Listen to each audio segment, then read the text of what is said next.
আনন্দ বাংলা, আমরা নিরপেক্ষ নই, মানুষ ও সমাজের পক্ষে। নিবেদন করছে আরপি ক্লাব প্রাইভেট লিমিটেড এবং Leo, a large EV and solar innovation. সহ নিবেদক বারডোয়ান ইউনিটেক টেকনিক্যাল ইনস্টিটিউট, যে দেয় চাকরি ও ভবিষ্যতের গ্যারান্টি। অবিরাম বৃষ্টির মধ্যে বৃহস্পতিবার বিকেলে কালনা পৌরসভার বিভিন্ন ওয়ার্ডে জলমগ্ন এলাকায় পৌরসভার সাফাই কর্মীদেরকে নিয়ে নিজেই ট্রাক্টর চালিয়ে জলমগ্ন এলাকার সাফাই কাজে কালনা 10 নম্বর ওয়ার্ডের কাউন্সিলর অনিল বসু। অবিরাম বৃষ্টিতে কালনা মিউনিসিপ্যালিটি 12, 9, 17 সহ বেশ কিছু ওয়ার্ডে জল জমে। দিনের শেষে বিকেল বেলায় অনিল বসু নিজেই পৌরসভার ট্রাক্টর চালিয়ে ওই সকল এলাকায় লেবারদের নিয়ে গিয়ে ড্রেনের মুখ ছাড়িয়ে দেন এবং সাফাই কর্মীদেরকে ওই সব নিচু এলাকায় জল যাতে না জমে তার জন্য কাজ করার নির্দেশ দেন।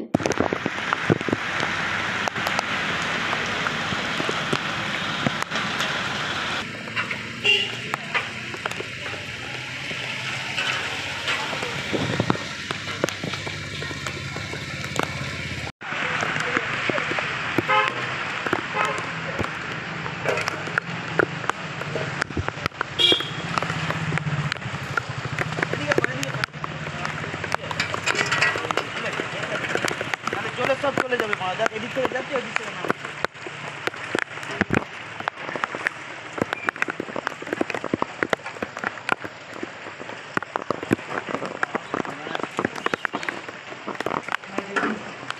বললেন আজকে দেখুন যেগুলো আজকে অনেকটাই বৃষ্টির পরিমাণটা অনেক বেশি ছিল, যার ফলে যে রাস্তা থেকে যে খালি বোতলগুলো, প্লাস্টিকগুলো, এগুলো ড্রেনে গিয়ে জ্যাম হয়ে যায়।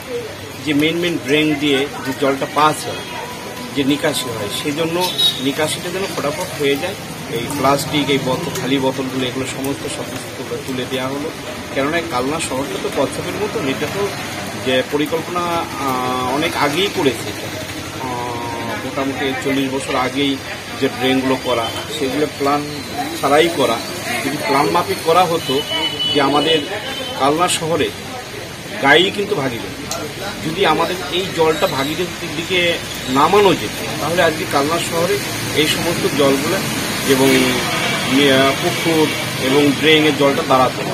আজকে এই জলটা পেয়েছে, কিছুটা জল ড্রেনের দিকে যায়, কিছুটা জল যায় আপনার অল্প, মানে 70% জলটাই রেলগেটের দিকে যায়, 30% জল ভাগীরথীর দিকে যায়। দেখুন, আমরা কালনা পৌরসভার কাউন্সিলর, এটা আমাদের দায়বদ্ধতার মধ্যে পড়ে।